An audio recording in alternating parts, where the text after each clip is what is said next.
इन्होंने इसको चाकू मार दी थी, जिससे उसकी मौके वारदात पे मौत हो गई है। फिरौती का काम था। अखबार पढ़ने बैठा ही था, इतने में भागा हुआ लड़का आया और यहाँ के गिर गया। तड़प रहा था, हमने क्या हुआ कर चाकू मार दी। दिल्ली में इसलिए हो पा रहे हैं क्योंकि कानून व्यवस्था पूरी तरह से ठप है। कानून व्यवस्था को ठीक करने में भारतीय जनता पार्टी की, गृह मंत्री जी की कोई दिलचस्पी नहीं है। रेखा गुप्ता ईश्वर की शपथ लेती हूँ। यहाँ रामलीला ग्राउंड में दिल्ली की नई मुख्यमंत्री के शपथ ग्रहण समारोह की तैयारियां चल रही थी। रेखा गुप्ता की ताजपोशी को भव्य बनाने के लिए बीजेपी से लेकर पुलिस महकमा जोर शोर से जुटा था। समारोह में आए सभी गेस्ट के खाने से लेकर बैठने के हर एक इंतजाम पर नजर थी। ठीक उसी वक्त रात को देश की राजधानी में खून की होली खेली गई। बुधवार रात 11:45 पर दिल्ली के सराय रोहिल्ला थाना इलाके में एक युवक की चाकुओं से गोदकर हत्या कर दी गई। हैरत की बात यह है कि दिन दहाड़े थाने से महज चंद कदमों की दूरी पर हत्यारों ने युवक को चाकुओं से छलनी कर दिया और पुलिस मौके से नदारद रही। चश्मदीद की माने तो दो आरोपी 22 साल के युवक की हत्या कर फरार हो गए। मैं आगे दुकान में बैठा था, जोत बत्ती करके अखबार पढ़ने बैठा ही था, इतने में भागा हुआ लड़का आया और यहाँ के गिर गया। तो वो तड़प रहा था, हमने क्या हुआ कर चाकू मार दी। मैं थाने में गया, थाने में जाकर पुलिस वाले को बुला के लाया, पुलिस वाले से लेके हॉस्पिटल लेके चले गए। खून से लथपथ था वो? हाँ, खून निकल रहा था।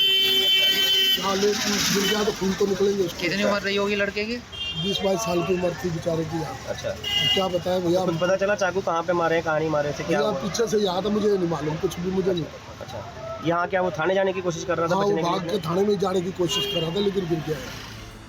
वहीं मृतक के भाई का कहना है कि फिरौती का विरोध करने पर सनी नाम के गैंगस्टर ने ये हत्या करवाई है। सर, मेरा भाई यहाँ छोले चावल की रेडी लगती है, तो वो खाने आता था जी।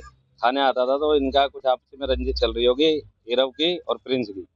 तो इन्होंने इसको चाकू मार दी थी, जिससे उसकी मौके वारदात पे मौत हो गई है। कितने चाकू मारे?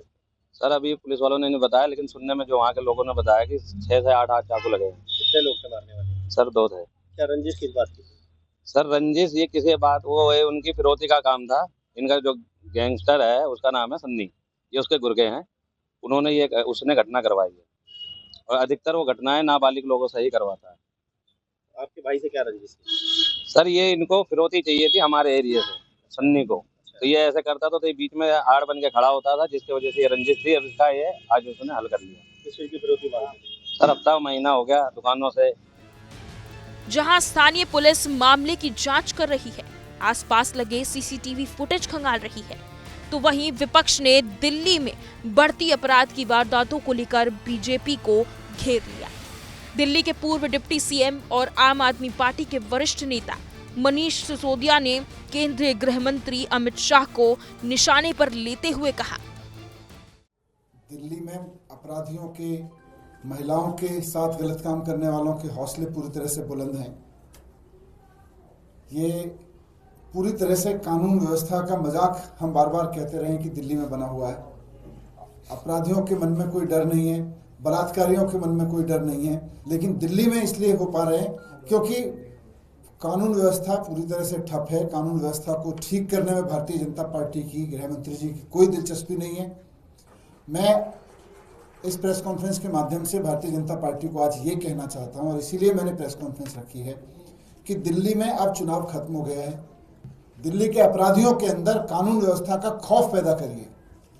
क्यों नहीं हो पा रहा है? क्योंकि बलात्कारियों को पता है, अपराधियों को पता है कि जिनको कानून व्यवस्था की जिम्मेदारी दी थी, और अब तो सारी जिम्मेदारी दी है और चीजों की भी, उनकी प्रायोरिटीज ही नहीं है।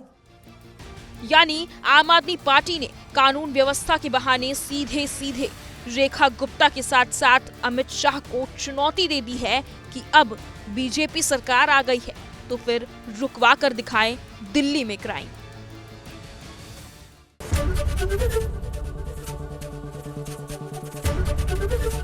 एबीपी गंगा, खबर आपकी, जुबान आपकी।